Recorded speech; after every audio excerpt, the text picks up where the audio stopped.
दोस्तों नमस्कार, स्वागत है आप सभी का। एक बार फिर से आई चलते हैं राजस्थान की ताजा खबरों की ओर। लेकिन उससे पहले अगर आपने अभी तक इस चैनल को सब्सक्राइब नहीं किया तो कर लें, जिससे कि आपको राजस्थान की ताजा खबर रोजाना मिलती रहे।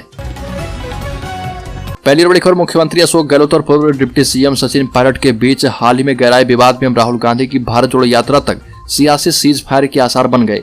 हाईकमान की तरफ से यात्रा निकालने तक दोनों खेमों में कोई विवाद नहीं करने के संकेत दिए गए। मुख्यमंत्री अशोक गहलोत के सचिन पायलट को गद्दार कहने से शुरू हुए विवाद को निपटाने के बीच का रास्ता निकाला गया है। दोनों ही नेताओं को साधने का फॉर्मूला अपनाया गया है। संगठन महासचिव केसी वेणुगोपाल राजस्थान के मामले को देख रहे।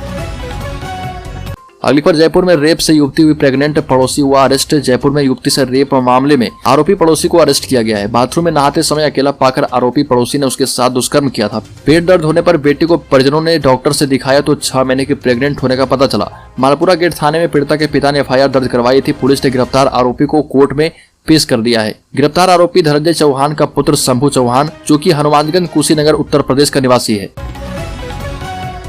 अगली खबर, राजस्थान समेत देश भर में कांस्टेबल के पदों पर बम्पर वैकेंसी। राजस्थान समेत देश भर में सरकारी नौकरी करने का सपना देख रहे युवाओं के लिए शानदार मौका है। स्टाफ सिलेक्शन कमीशन ने कांस्टेबल जीडी की संशोधित वैकेंसी जारी कर दी है, जिसके तहत भर्ती में 20,000 नए पद जोड़े गए। ऐसे में अब एसएससी में भर्ती के माध्यम से कुल 45,284 पद भरे जाएंगे, जिसके लिए 18 से 23 साल तक की उम्र के 10वीं पास उम्मीदवार एसएससी की ऑफिशियल वेबसाइट ssc.nic.in पर जाकर 30 नवंबर तक ऑनलाइन अप्लाई कर सकते हैं।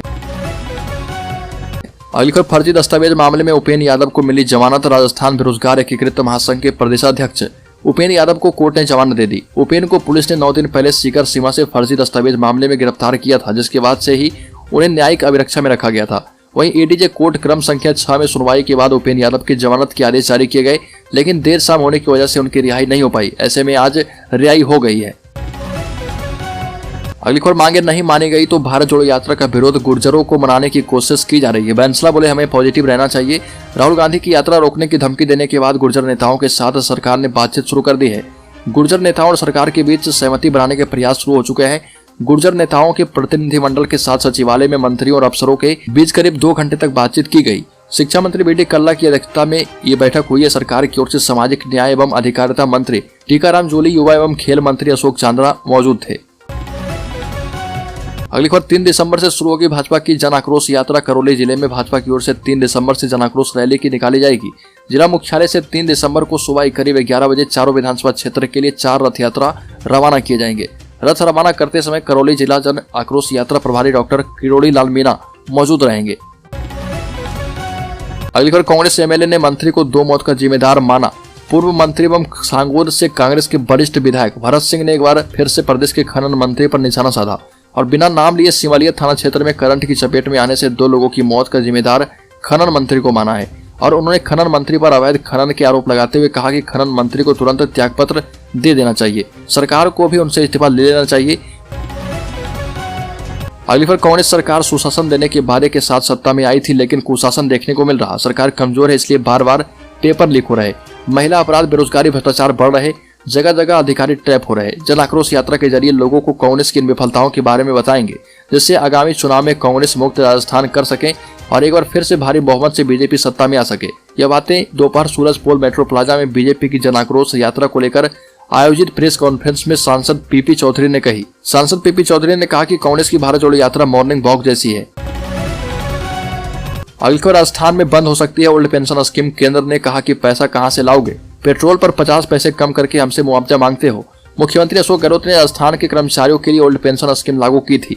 सरकार इसको सबसे बड़ी उपलब्धि मान रही थी। कर्मचारी भी लंबे समय से इसकी मांग कर रहे थे।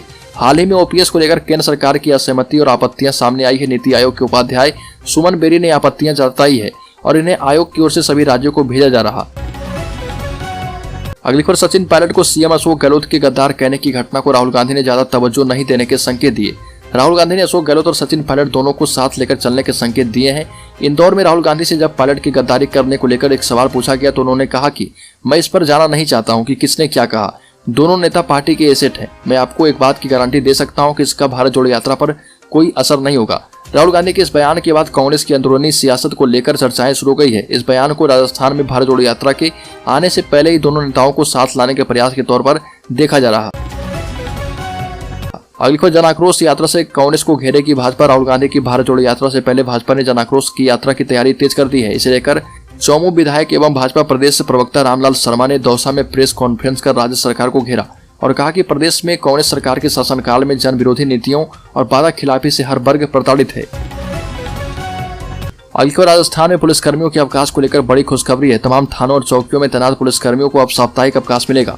28 नवंबर से इस योजना का शुरुआत किया गया है। अजमेर के गेगल थाने से पायलट प्रोजेक्ट के तहत वीकली ऑफ देने की पुलिसकर्मियों को शुरुआत होगी। पायलट प्रोजेक्ट के तहत गेगल थाने के कांस्टेबल को साप्ताहिक अवकाश दिया जाएगा। थानाधिकारी पर कांस्टेबलों को बारी बारी से साप्ताहिक अवकाश देने की जिम्मेदारी रहेगी।